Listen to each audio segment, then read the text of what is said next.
Tu veux écrire ton livre mais t'as 1000 idées de sujets dans la tête, t'as l'impression que tout est déjà vu et revu sur le marché, t'as l'impression aussi d'avoir déjà les livres que t'aurais aimé avoir avant, tu lis déjà beaucoup et tu vois que le marché il est saturé et tu te dis il y a ce coach là qui vient de lancer son livre sur le domaine, puis il y a celle-ci aussi qui a lancé le livre, puis les témoignages, mon histoire, est-ce qu'elle est vraiment pertinente ou pas? Je sais, tu veux écrire un livre mais tu ne sais pas lequel va vraiment faire la différence, quel sujet va pouvoir impacter ton marché. Eh bien, on va arrêter d'être dans le flou aujourd'hui parce que aujourd'hui, je te dévoile les 7 étapes pour réussir ton sujet, ton bon positionnement, ton angle pour pouvoir avoir un livre qui se démarque dans ta niche pour faire en sorte que ce soit différent pour toi et pour faire en sorte évidemment que ensuite ton marketing soit superbement aligné à toi. Donc ce qui va être aligné, ça va être ton message, ton audience, ton business, enfin tout, ton marché. Et maintenant c'est parti pour cette vidéo, on va voir les 7 étapes ensemble, ça va être dense, mais au moins à la fin tu auras un plan, une vision claire sur quelle est ton idée parfaite pour pouvoir te lancer. C'est parti!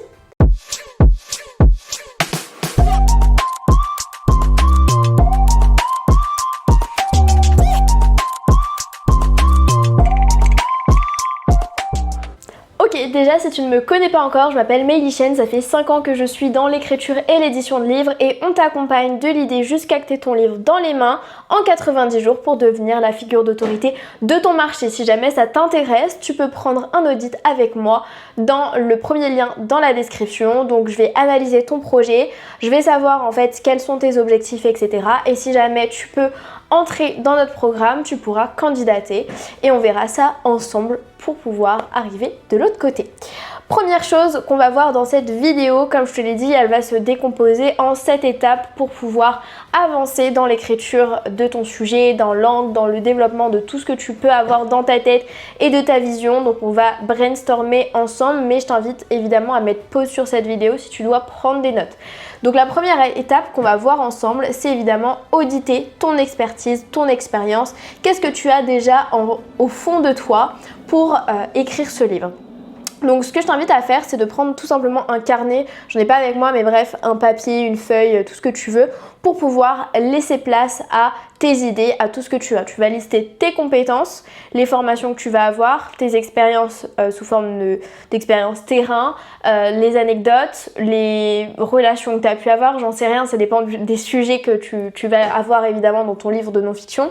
Donc tu vas tout lister par domaine pour faire en sorte déjà de savoir qu'est-ce que tu as en toi pour que tu puisses partir de toi. Oui, évidemment, l'idée c'est pas d'aller faire des recherches dans des livres, dans des vidéos YouTube, dans des documentaires, dans des séries et de passer énormément de temps à aller racler le maximum d'inspiration et d'informations que tu peux avoir. L'objectif c'est de partir de toi et ensuite de trouver un sujet qui puisse te correspondre. Donc tu fais ça et tu peux te poser justement la question pour t'aider, qu'est-ce que tu sais mieux faire que 95% des gens? Qu'est-ce que tu peux faire dans ta vie, poser comme expertise pour aider une personne qui part de zéro dans un domaine et toi tu vas être vraiment expert. Alors je sais que expert c'est un gros mot comme écrivain. Écrivain, on a l'impression que c'est quelqu'un qui a lu des livres depuis qu'il avait 5 ans et qui a fait un doctorat, etc. Très littéraire alors que pas forcément. Eh bien c'est exactement la même chose avec un expert. L'objectif c'est pas forcément de se dire expert mais de faire en sorte qu'on soit légitime sur un sujet et qu'on puisse aider une personne qui débute sur ce sujet. Je sais qu'il y a beaucoup de personnes qui ont un blocage avec ce mot donc je tiens juste à le dire. Donc le plus important c'est de tout lister, de savoir ce que tu peux apporter comme valeur sur ton marché et d'écrire un livre qui te ressemble parce que le plus important c'est qu'il résonne avec toi. Si ce livre ne te correspond pas déjà en premier, ça va être très compliqué pendant l'écriture parce que tu vas pas avoir confiance en toi et derrière ça va être encore plus compliqué de le vendre parce que ça ne te correspondra pas à 100%. Donc tu peux te poser aussi une deuxième question, qu'est-ce que les gens te demandent toujours? Sur quel domaine ils vont te demander de l'aide? Ça peut être des clients, ça peut être des gens dans ta vie en général, mais c'est une autre question qui peut te permettre d'ouvrir un petit peu l'introspection et le brainstorming au sujet de ce sujet, de cet angle de livre. Ensuite, on passe à l'étape numéro 2. Ce qui est aussi très pertinent, c'est d'analyser la demande de ton marché.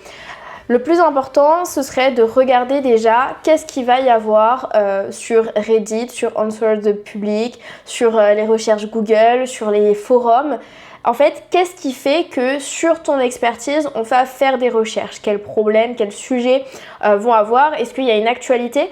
Imaginons qu'il y a un moment, nous dans le marché du livre, dans la non-fiction, il y a eu un moment, un buzz un peu avec les cryptos, avec l'IA, avec l'immobilier, il y a eu différentes choses qui ont pu sortir à ce sujet-là. Il y a beaucoup de choses sur parfois la crise économique, enfin j'en sais rien, mais il y a plein d'actualités différentes, donc c'est intéressant de regarder quels sont les sujets qui reviennent le plus souvent, quelles sont les questions que les gens se posent le plus en général dans ta niche, et aussi est-ce qu'il y a une actualité, est-ce que en ce moment il y a un sujet qui va revenir progressivement ou qui est émergent par exemple sur le marché américain ou sur d'autres marchés qui serait pertinent d'amener en France. Donc tu peux taper tes idées justement sur Google, sur Amazon, sur les forums, sur YouTube, sur Reddit, sur Answer the Public, enfin plein de choses, et tu peux regarder vraiment quels titres reviennent. Est-ce qu'il y a des saturations à certains endroits, il y a un sujet qui revient trop et qu'il faudrait amener différemment, ou est-ce qu'il y a des opportunités? Tu peux tout simplement le faire en allant directement en librairie ou en médiathèque. Je te recommande plutôt les librairies parce que c'est les nouveaux livres en général, qu'en médiathèque il y a vraiment tout. Et moi c'est ce que je fais souvent quand on a besoin d'étudier un livre, ça nous permet de feuilleter le livre. Bon, j'ai une bibliothèque assez conséquente qui fait le double de ça, il y a de l'autre côté aussi. Et donc je regarde aussi les formats, etc., s'il y a des schémas ou pas. Donc c'est très intéressant aussi de pouvoir aller dans des librairies. Donc tu peux aussi aller dans des groupes Facebook, LinkedIn, des communautés en ligne et de vérifier en fait le fait qu'il y a une soif d'apprendre dans cette niche-là, que les gens aient envie d'apprendre, d'avoir de l'information, que c'est important pour eux et que ce soit pas forcément, faut pas que ça parte forcément de toi. C'est-à-dire que moi aujourd'hui, oui, les gens, je sais que c'est important pour eux d'écrire un livre, il faut qu'ils le fassent, ça va changer leur vie, etc. Mais est-ce que en général, les gens dans la vie de tous les jours veulent vraiment écrire un livre ou se posent régulièrement la question? Peut-être pas. Et donc c'est vrai que là, on peut se dire, ok, je suis dans une niche où est-ce qu'il y a un marché, pas un marché, pourquoi, comment est-ce que je vais tourner mon sujet pour faire en sorte d'intéresser les gens. Donc moi, par rapport à ça, toujours le cordonnier le plus mal chaussé, eh bien j'ai écrit un livre sur l'écriture d'un livre, mais destiné à des personnes qui ont déjà conscience que c'est important pour elles d'écrire un livre. J'ai pas décidé de cibler les gens pour les sensibiliser à l'écriture, mon contenu sur les réseaux sociaux sert déjà à ça. Donc c'est très important de pouvoir vérifier ça. D'ailleurs, pour pouvoir écrire ce livre, le publier, le communiquer, je te rappelle que si tu veux te lancer dans l'écriture et si tu veux justement valider ton plan de livre, l'écriture, avoir des relectures, être aidé pour la partie édition, la vente de ton livre, etc., eh bien tu peux prendre un appel avec moi ou un membre de mon équipe sur le premier lien dans la description pour pouvoir analyser ton projet. On va voir tes objectifs ensemble et aussi derrière on va voir si on peut continuer l'aventure ensemble pour t'aider dans l'écriture de ton livre. Donc prends ce rendez-vous, c'est totalement gratuit, ça ne t'engage à rien et ça te permet d'avancer, d'ancrer ce projet dans le temps. On passe maintenant à l'étape numéro 3, identifier les gaps et les opportunités. Là c'est vraiment la leçon en or de cette vidéo. Regarde qu'est-ce qui manque dans ton secteur. Très simplement, tu vas regarder un marché, donc par exemple le marché de l'alimentation. Il y a eu énormément de régimes, de sport, de recettes, de trucs véganes. Enfin, il y a plein de choses sur le marché de l'alimentation. Qu'est-ce qui manque aujourd'hui? Il manque plutôt des choses liées à l'intuition, des choses liées à... J'en sais rien, je ne suis pas dans ce domaine, mais...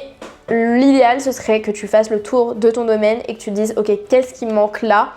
Qu'est-ce que je peux apporter qui va, on va dire, disrupter le marché, qui va dire que, en fait, toutes les autres choses on vous a appris tout le temps, donc là, je parle des lecteurs ou de l'audience, tout ce qu'on leur a déjà dit, tout ça, c'est faux. Par contre, moi, j'ai la solution et la solution que j'apporte, elle est totalement innovante et ça n'a rien à voir avec tout ce qu'il y a avant.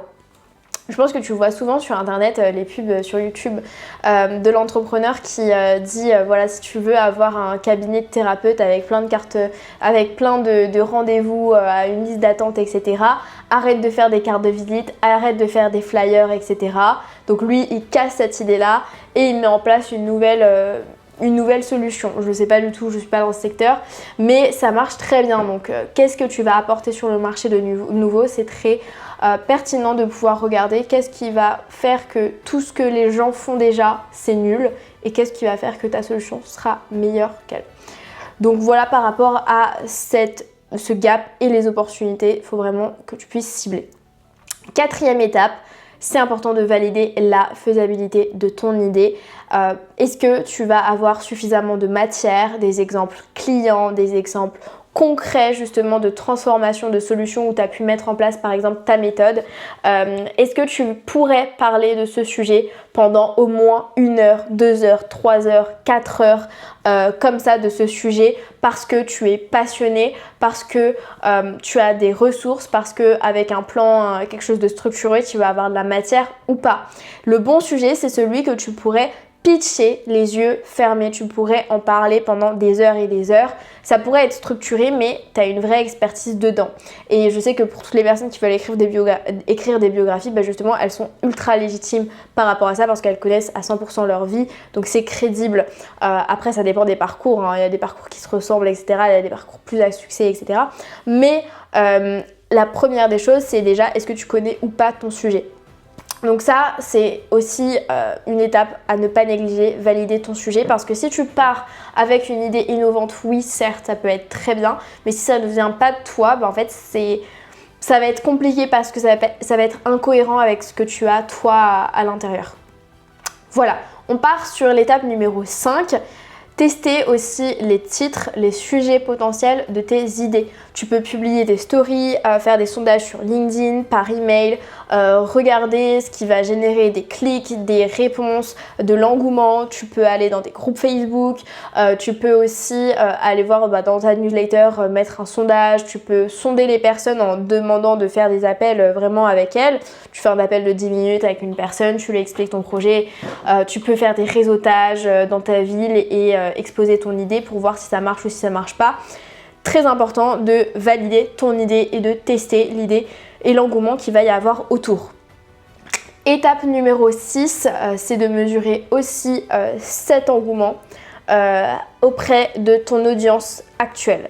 Tu peux viser large pour demander toutes les idées, des librairies, tu peux vraiment en parler partout, mais ce qui serait le mieux pour toi, c'est de mesurer déjà l'engagement de ta cible. Donc si aujourd'hui tu as déjà un auditoire, donc ça peut être des clients des clients que tu as déjà ou alors des prospects que tu as. Est-ce que tu arriverais à leur vendre le livre en pré-vente? Est-ce que tu arriverais à leur vendre quelque chose du même sujet? Voilà, parce que si aujourd'hui tu as une offre sur ton marché de coaching par exemple qui marche déjà, c'est parfait. Ça veut dire que ton sujet, on va dire, il est presque validé, mais ce serait bien de savoir est-ce que tu peux déjà, il y a des personnes qui seraient prêtes à acheter ou pas cette idée ou pas. Donc voilà, est-ce qu'il y a des retours positifs, est-ce qu'il y a des personnes qui sont engagées ou pas dans cette démarche? Et on va passer à l'étape 7, c'est l'étape de se décider, parce que peut-être que tu auras 1 ou 2 idées, voire 3 ou 4 ou 5. Attention, sachant que si tu en as plus de 3, ça peut être souvent des idées qui se recoupent, c'est-à-dire que tu peux trouver un angle, un positionnement et mettre ces différents sujets dans le même livre pour avoir un livre très complet. Je parle de mon livre par exemple, Le pouvoir d'un livre. Dedans, tu as toute la méthode sur comment écrire, publier, communiquer ton livre, etc. Tu as tout dedans. Eh bien, j'ai décidé de mettre l'écriture, l'édition, la communication d'un livre dedans. J'ai pas attendu de faire un livre par collection parce que je savais que j'allais avoir la flemme de communiquer 3 livres différents, etc. Déjà 2 c'est beaucoup. Donc voilà, ça c'était... je vous montre mon premier livre. Hop, ça c'est mon premier livre, bref.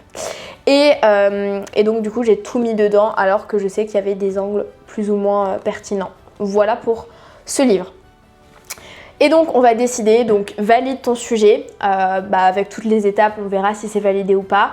Et ensuite tu vas pouvoir transformer cette idée en plan d'écriture. C'est important d'avoir ce plan parce que si tu as juste l'angle et la vision, c'est très bien. Mais comment est-ce que tu vas passer à l'action? Tu vas créer tes séances d'écriture, avancer dans l'écriture, ça va être, on va dire, très difficile de passer à l'autre étape. Si tu as juste l'idée, c'est bien et déjà tu l'as validée, donc génial.